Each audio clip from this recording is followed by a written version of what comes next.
Hey kids, this is Ivan. How you doing? Recent events have had me thinking an awful lot about, what is the role of a game master in role-playing games? What's the experience of the game master going to be like? And these are big questions, and I certainly can't answer all of them. And, one of the reasons is because, you can't just lump all games into one and say, well, that's what the experience of the game master is going to be. That's what the role of the game master is going to be. However, we're going to talk about my recent experiences and the conversations I've had, the the thought experiments, the lines of thought, the rabbit holes I've gone down as I've experienced certain things, talked to people, read some more, and I just want to kind of throw some of this stuff out there. Get your take on it. Maybe get some comments, maybe a video response. But just see what you think about all this. I started thinking an awful lot about the game master's role, and Jason actually made a couple videos where he talked about when is the game master's turn, and he talked an awful lot about the big turn the game master has, and we've all experienced that. Where the game master, they frame the scene.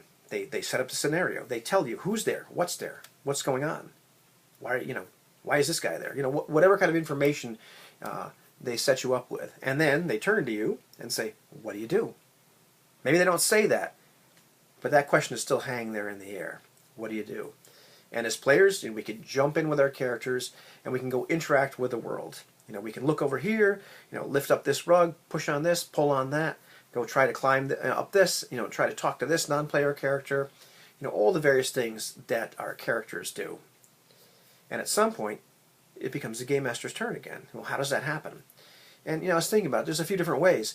There's the time when there's something happening. There's a timeline or whatever that's not involved at all with what the player characters are doing, but the consequences of that intersect where the player characters are. Bomb goes off in the building next to them. They had nothing going on. They weren't doing anything related to that, but it was just time for that bomb to go off because you had some kind of timeline going on. And that's a really concrete, easy to understand one. But there's various events which which they are not interacting with. At some point, there they are, and you interject reality at some point.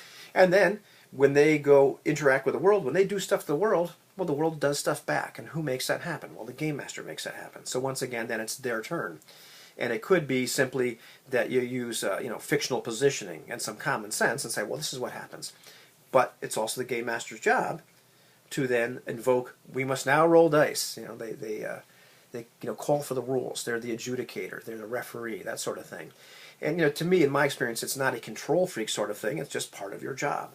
I actually, and this is a very much a preference thing, I enjoy being a game master. One of the reasons I enjoy it is I enjoy watching the players interact, or the characters really, interact with the world. And, it's my job every once in a while to have the world do something. But that's, once again, it becomes your turn. And as the players do things and experience certain things, then at some point they talk to somebody, they do something, they go through that door, and you now need to tell them, what is the scene like now? Sometimes it's the game master's turn simply to say, okay, well, it's time to end the scene. And let's move on, and you're pacing, and all that sort of thing. But the game master's turn, it can become a little bit. When is your turn? It can be a little bit amorphous. However, I find that kind of stuff fascinating.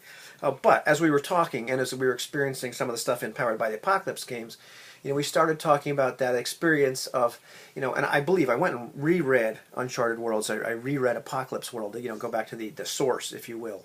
And it really kind of reinforced my suspicion that the way those games are written, the intent, as far as I can suss out, was that in general the players don't have a lot of narrative authority until the game master says, okay, now go ahead, tell me about this. And what I mean by that is they have authority and agency over their characters, what they do, see, think, say, feel, all that kind of stuff. But at some point, the game master is encouraged to say, "Okay, fill in this blank." And I was thinking about it just the other day. And it's almost like playing a game of Mad Libs, where we remember you playing that as kids, and there's a word there, and you fill it in, and you're tossing it back to the players to fill that in, and that becomes a very interesting intersection of the game master turn and the player's turn. And of course, the game master is encouraged in these games to ask leading questions, ask provocative questions, really get the characters involved, some things that would interest them. So they want to come up with the answers. So these answers will drive the fiction in a new place, in a new direction. And it's funny, actually, I was talking to Aloy, I think we were commenting back and forth on something, and he talked about outsourcing. It was like outsourcing game master responsibility or outsourcing game master creativity to the players, which I thought was really funny. That was an apt term.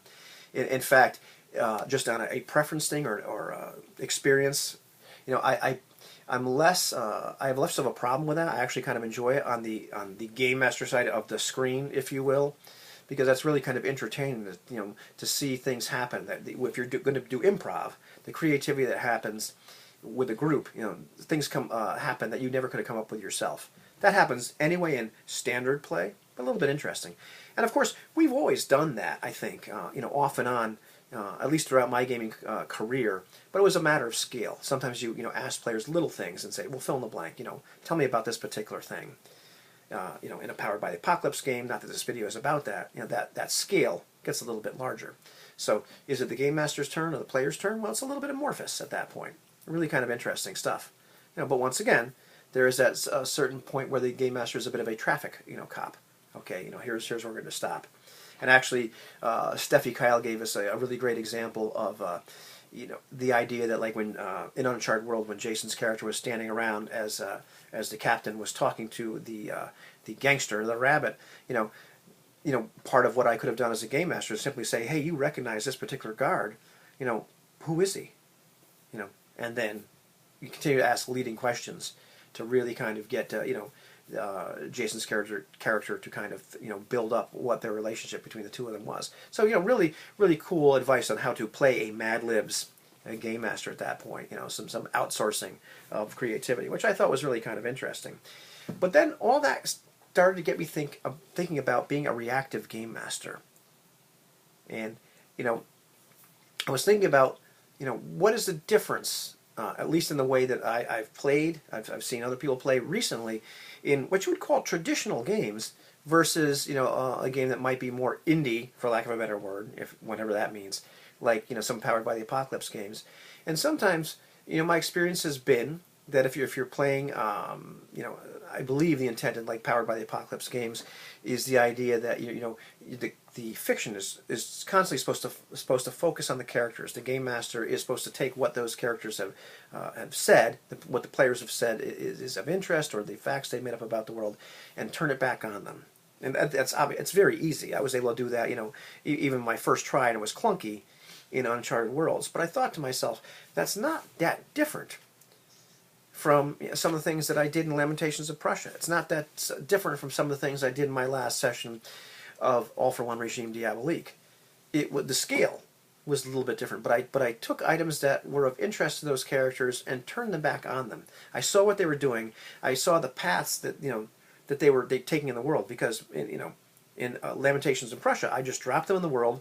I set the scene. They did what they were going to do. They went off in all kinds of different directions, and I saw what they were interested in. And every once in a while, I would just kind of nudge things a little bit and say, I wonder if they're going to take this little bit of bait. I didn't say they had to, but sometimes things happen and I thought, they might find this particularly interesting. So at a certain case, I would, or a certain sense, I was being a bit of a reactive game master at that point as well. And the world's impartial, yes, but still at the same time, I was pushing a little bit more there. I find that kind of interesting, and I believe it's a matter of scale. But there is, I think, a little bit of being a reactive game master, even in the most old school or traditional type games as well. So, just interesting thoughts I've been having about that. So, what have your experiences been with all this? I'd like to hear about them.